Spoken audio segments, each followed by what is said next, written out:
Today's Cowboys Report is made possible by True Classic Tees. I'm wearing one right now because I'm a big believer in the look good, feel good, play good, and I think I look pretty good in a True Classic tee because it fits properly. I don't have that mannequin-style build, certainly not at my age and with a kid at home, but True Classic Tees, they fit properly around here, and around the gut as well. You can get 25% off your order at trueclassictees.com/chat. That link will be in the comments section and in the description, along with the promo code, also chat.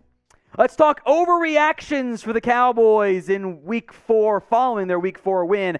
You know what's up first, right? Start Cooper Rush, bench trade Dak, no! Overreaction once again, which it's actually kind of annoying to me. We have to keep doing this. But I want to start with a positive thing here.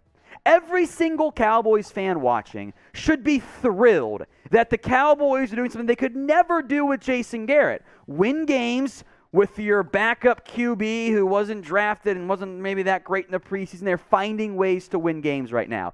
If you are happy the Cowboys are winning games with Cooper Rush, which y'all should be, show me by liking the video right now. I do want to be overall promising for Cooper Rush, right?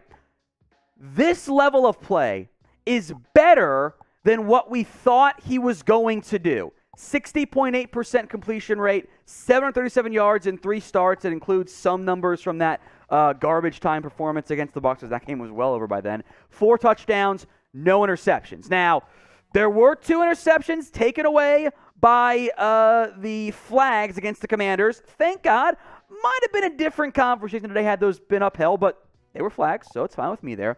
Cooper Rush has more than done his job as the backup. And it's kind of sad and annoying and frustrating to me that somehow that's not enough. That it has to be spun into a Rush versus Dak debate from fans, from the big talking loser heads on ESPN and Fox Sports and Undisputed. It's annoying that this is a conversation because we should just be happy that the backup QB is playing way beyond his expectations. But the level of play from Cooper Rush is not as good as what Dak has been. I was here last year.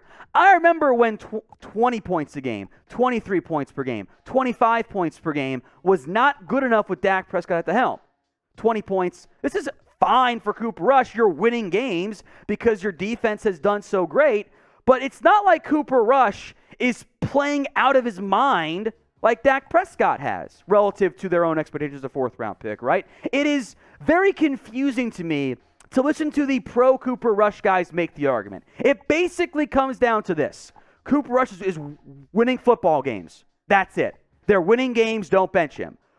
But here's the problem. Those people make the argument against Dak. Well, yeah, Dak has won a bunch of games in his NFL career, but he hasn't beaten good teams. And we're using the, 15% of those games as the argument against Dak Prescott. We remember who Cooper Rush has beaten, right?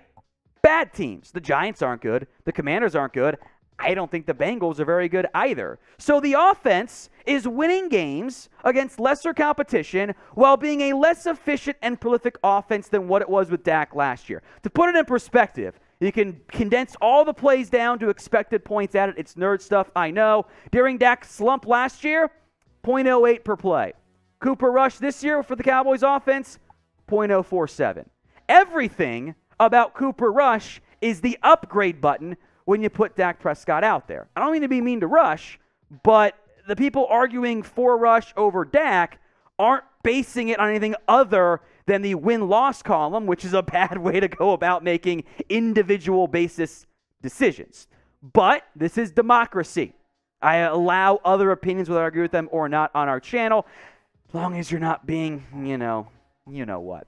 Type CR for Cooper Rush, DP for Dak Prescott. It's the pinned comment on today's video. So if the ad break comes here on YouTube, take advantage of it. CR or DP. Let's go to our next overreaction. The defense is carrying the Cowboys. This is accurate. And by the way, this overreaction comes from Cooper Rush. Here's what Rush said post-game. I mean, you guys saw today with the defense and all the breaks that we catch. It's just kind of lucky. QB win stats, they are what they are. It's a team game. It's nice to have the defense have our back like that. We had some special teams plays. Brett's making kicks, and we did just enough on offense. They're the reason we're winning. It's just plain and simple. Rush is right. He's absolutely correct. The level of and I know the Bengals, Giants, Commanders are not great defenses. I get that. Or offense. I think the Bucks offense is pretty good, though.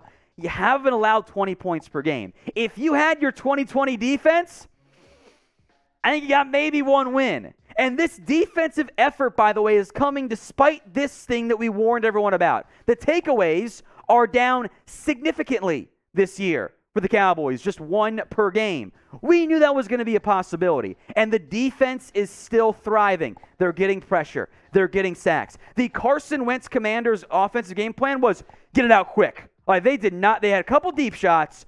The amount of tunnel screens they ran in that game was fairly shocking and surprising. So the defense absolutely is carrying you, and it's nice to have that in a way the Cowboys haven't really had for the last, outside of a couple years here and there, since they had actual real playoff success when it mattered.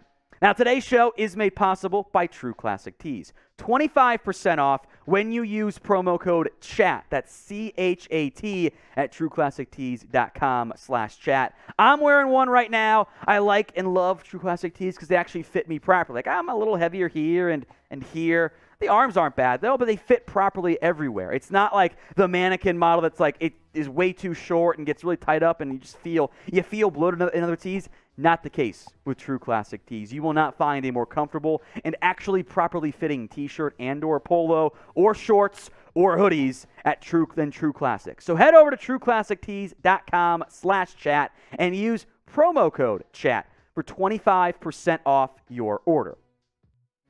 Let's stick defense here. Micah Parsons has disappeared. No. Overreaction again. Now, this is from the same people who only focus on sacks, as if sacks is the only metric that defines how good a player is doing. Parsons, his numbers have dipped. No sacks the past 2 weeks. The pressures, especially last week, are a bit down there, but the impact is still very much there. Watch what the Commanders did. Their offense was get it out quick. They double, chipping, tripling Micah Parsons. And I do not think it is an accident that in the last 2 weeks the Micah's numbers have been down, that DeMarcus Lawrence has absolutely balled out. A 23.9% pressure rate in the last 2 games. That is Micah Parsons-esque.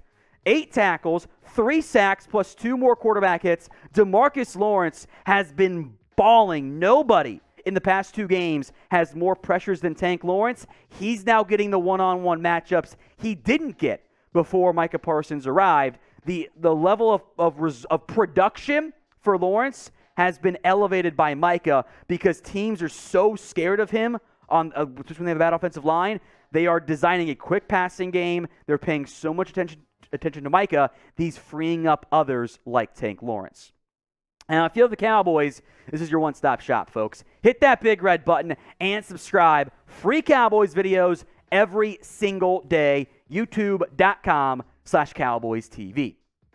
More defensive talk here. How about starting Daron Bland over Jourdan Lewis? I'm going to go the coward's way out here. And I go back and forth on this, at least in the short term. I'll explain what I mean there in a little bit. I am conflicted on this one. I was, of course, the founding member of the Free Jourdan campaign, which we eventually won, and it was for the best in the end for the Cowboys. Jourdan Lewis got hurt pregame against the Commanders, did not play, groin injury. Daron Bland had a nice interception, I thought played pretty well. Here are the coverage numbers for Bland and Lewis this year. And if you're going, wait, Daron Bland was targeted 11 times? That doesn't seem right. There has to be a target for somebody when you run the tunnel screen 1,000 times like the Commanders did. The majority of those targets went towards Daron Bland. So both guys, it's the nickel corner. It's almost always a higher percentage of completion rate and fewer yards. I thought Bland played very well in a bit of a surprise start for him at nickel corner. So what do you guys think?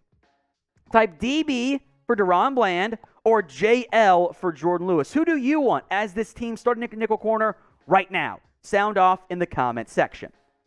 I think next year, Daron Bland's the guy. Jourdan Lewis is cuttable. I think Bland has proved himself as a nickel guy in preseason so far in 1 game. I am not sold all the way he's immediately better than Jourdan Lewis, but I think it's a narrow discussion. And that is a nice problem to have. You've got two nickels who can handle that role for you. And if that's your most targeted corner, probably means good things are happening. Again, you're talking about maybe making a change at nickel when your defense has been balling. That's not really a problem as far as I'm concerned. All right, let's go back to the offense now, the offensive line. Jason Peters over Conor McGovern needs to start. Yeah, I think so. Look, Jonathan Allen, who McGovern got a lot of against the Commanders, is not an easy matchup. McGovern did not play well. Now, Peters has been on a pitch count the last 2 weeks. He and the team still ramping him up. This has been like the preseason for Peters, getting some snaps there. 1.5x growth from week 2 or from week 3 to week 4. Might be something similar, and maybe he's pretty close here to taking over full-time at left guard. Peters has fared well. Here's the stats per PFF against the Commanders. McGovern allowed a sack and 2 hurries. Peters allowed 1 hurry on about half the snaps. So, again, in favor of Peters there. The run grade favored Peters for a team that didn't really run the football all that much. I don't know if quite right now Peters is 100%, but I think we're getting closer and closer there. So I lean with Peters. I was worried about him playing at left guard. Still am a little bit. Wasn't great at that role for Philadelphia, but he's been solid in a game's worth of snaps over 2 of them so far. Maybe 3/4 of a game, whatever. Pick a left guard for me. JP for Jason Peters, CM for Conor McGovern.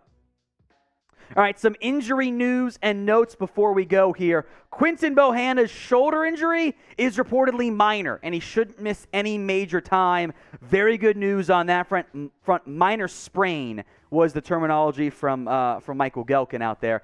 The Cowboys are thin-ish along the defensive line since you lost John Ridgway to waivers to the Commanders. And by the way, for those of you wondering about, hey, how did John Ridgway play in that Cowboys versus the Commanders game? You never called out his name in the matchup. You're right. He played a grand total of 15 snaps and missed the tackle. He wasn't very good in that one for the Commanders. Maybe Carlos Watkins could be a practice squad call-up for you in the event Bohanna misses some time. Then there's Noah Brown. Strained muscle in his neck. No other details at this point is known, so that one is certainly worth keeping an eye out for. Noah Brown has been one of your most pleasant surprises this year. 274 yards, a touchdown. He's been a good piece for you on offense. 85 Hive in the comment section there. Meanwhile, the Cowboys wide receiver depth chart, if Brown can't go, means more Simi Fehoko. Jalen Tolbert probably active there, and James Washington, by the way, for those of you curious, is not back at this point yet. He's going to need at least a little bit more time from that standpoint. So we'll see about Brown. Keep updated throughout the week in terms of where he's at medically.